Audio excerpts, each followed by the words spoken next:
بسم اللہ الرحمن الرحیم۔ ناظرین اکرام، آج ہم حاضر ہیں جمعے والے دن کا پروگرام لے کر، میں اور میرا پیشہ۔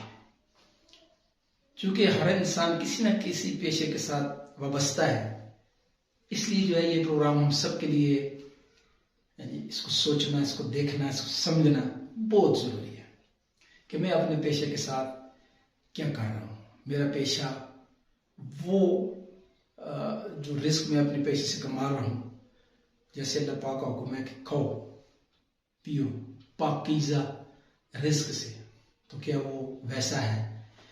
اب جیسے کہ ہمارا موضوع پیچھے چل رہا تھا کہ ہم نے کسی بھی قوم کی ریڑھ کی ہڈی جو ہوتی ہے وہ انجینئرنگ سیکٹر ہوتا ہے، اس کو بھی ساتھ ساتھ ہم لیں گے، لیکن باقی شعبوں کو بھی مجموعی طور پر لینا ضروری ہے، چاہے وہ تجارت ہے، چاہے وہ ملازمت ہے، چاہے وہ جس شعبے سے بھی انسان وابستہ ہے، اس سے وہ روزی کما رہا ہے۔ اب وہ روزی کیسی کما رہا ہے، اس کے لیے ہم آپ کو ایک علامہ اقبال صاحب کا ایک واقعہ ہے۔ ان سے کسی نے پوچھا کہ آپ کی ساری شاعری جو ہے، اس میں آپ کا تخیل ہے وہ شاہین ہے، کہ ان کی ساری شاعری جو ہے شاہین کے اوپر ہے، تو یہ کیا وجہ ہے؟ آپ نے شاہین کو کیوں چنا ہے؟ تو انہوں نے فرمایا کہ شاہین کے اندر جو ہے نا مومن والی 4 صفات ہے، جس وجہ سے میں نے شاہین میرا تخیل ہے۔ تو اس نے پوچھا جی مومن والی کون سی 4 صفات ہیں؟ تو علامہ صاحب نے بتایا کہ شاہین جو ہے نا وہ اپنی پرواز کو ہمیشہ اونچا رکھتا ہے، وہ بلندیوں پہ رہتا ہے، اور مومن جو ہوتا ہے نا یہ بھی اپنی پرواز اونچی رکھتا ہے، یہ چھوٹی چھوٹی چیزوں پہ نہیں الجھتا۔ اور دوسری بات شاہین کے اندر خوبی جو ہے، وہ چونکہ اس کی پرواز اونچی ہوتی ہے، وہ نظر دور پہ رکھتا ہے، اور مومن جو ہے اس کی نظر بھی دور پہ ہوتی ہے، یعنی آخرت پہ ہوتی ہے۔ یہ دنیا کے لیے نہیں جی رہا ہوتا، یہ آخرت کے لیے جی رہا ہوتا ہے۔ میزان پہ قیامت الدین کے جو اعمال کا ترازو ہے اس پہ نظر ہے، عرش کا سایہ ہے اس پہ نظر ہے، اور جنت ہے جہنم ہے، مومن کی نظر وہاں ہوتی ہے، رہتا دنیا میں ہے لیکن نظر بڑے دور پہ رکھتا ہے۔ یہ بھی شاہین والی مومن والی صفات ہے شاہین کے اندر۔ اور تیسری اور سب سے اہم جو صفت بتائی علامہ صاحب نے، وہ آج کے ہمارے موضوع کے ساتھ جڑی ہوئی ہے، جسے میں اور میرا پیشہ ہے۔ تو علامہ صاحب نے فرمایا کہ شاہین جو ہے وہ مردار نہیں کھاتا، دوسرے کی مری ہوئی چیز نہیں کھاتا، اپنا شکار کر کے کھاتا۔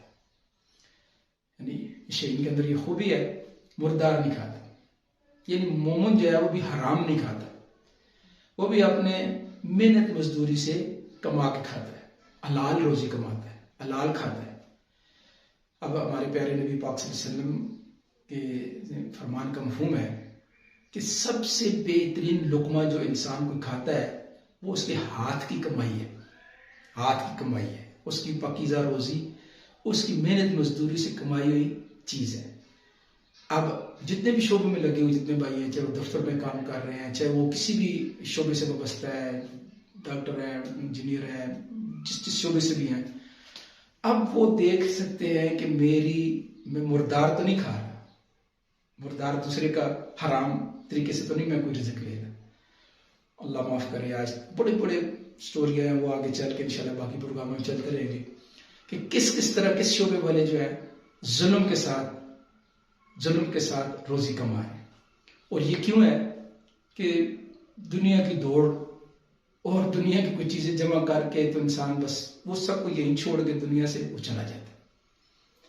تو حلال پاکیزہ روزی جو ہاتھ کی کمائی، آپ صلی اللہ علیہ وسلم نے فرمایا کہ سب سے بہترین رزق لقمہ کیا ہے؟ اس کے ہاتھ کی کمائی، حلال روزی، یعنی حلال روزی۔ حضرت علی رضی اللہ تعالیٰ عنہ ایک دفعہ گزر رہے تھے، اور ایک صحابی جو ہے وہ درخت کاٹ رہے تھے، درخت کاٹنے کی وجہ سے ان کا جسم سارا پسینے پسینے پسینے پسینے ہو۔ حضرت علی رضی اللہ تعالیٰ نے ساتھیوں سے کہا ادھر آؤ بھائی، ادھر آؤ، یہ دیکھو، یہ ہے حلال رزق جو یہ شخص کما رہا ہے، یعنی مشقت سے درخت کاٹ رہا ہے، جو بھی کر رہا ہے، اور اس کا حساب ہوگا۔ حلال سے جو کما رہا ہے اس کا قیامت الدین حساب ہوگا کہ مال کیسے کمایا، کہاں حاصل، اور حرام کا حساب نہیں ہے، وہ تو براہ راست جہنم میں جائے گا۔ حرام والے کا حساب نہیں ہے، وہ تو براہ راست جنت میں ہے، کیونکہ اس کی پرورش حرام مال سے ہوئی ہے۔ اور تیسری کا مفہوم ہے کہ جس جسم کی پرورش حرام مال حرام سے ہوئی اس کے لیے جہنم کی آگ بہتر ہے۔ تو چوتھی صرف جو ہے کہ شہین کے اندر یہ ہے کہ وہ سفر میں رہتا ہے اور عارضی گھر بناتا ہے، جب اس کے بچے شچے ہوتے ہیں پھر آگے نکل جاتا ہے۔ اس امت کا جو مسلمان ہے، جیسے ہمارے صحابہ کرام اس طرح اجمعین، یہ پوری دنیا میں سفر کیا، کس کی خاطر؟ سارے انسانوں کو اس سلامتی والے دین کے اوپر لا کے پوری کامیابی یعنی جنت میں لے جانے کی محنت میں۔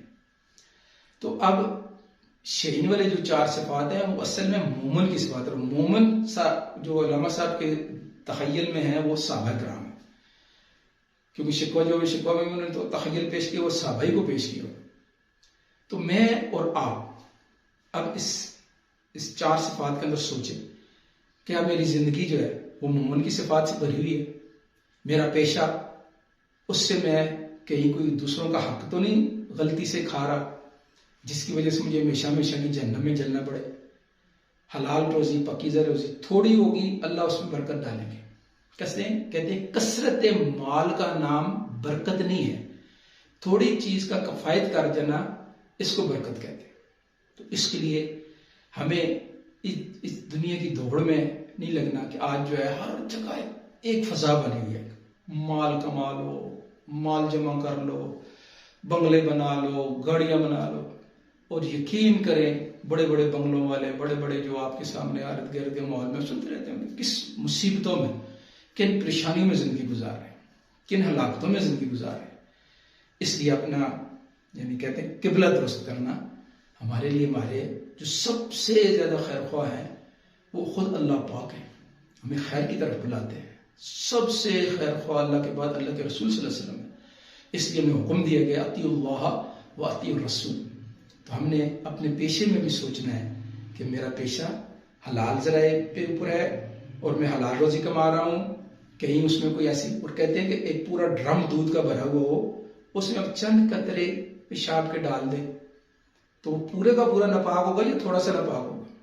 ایسے بہت ساری روزیاں حلال کما کے اپنے آپ کو حرام کی طرف میں لے گئے۔ ٹھیک ہے جی، اگلے جمعے تک کے لیے اجازت، اگلی قسط کے ساتھ ہم حاضر ہوں گے۔ میں اور میرا پیشہ، اس کے لیے آپ سے ابھی اجازت، اللہ حافظ۔